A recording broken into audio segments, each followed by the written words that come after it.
एक चुटकी मारी उंगलां दी मैं तेनू चल मारूंगा पखियां नाल।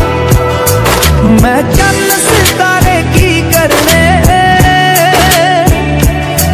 मैनू इश्क हो गया अखियां नाल।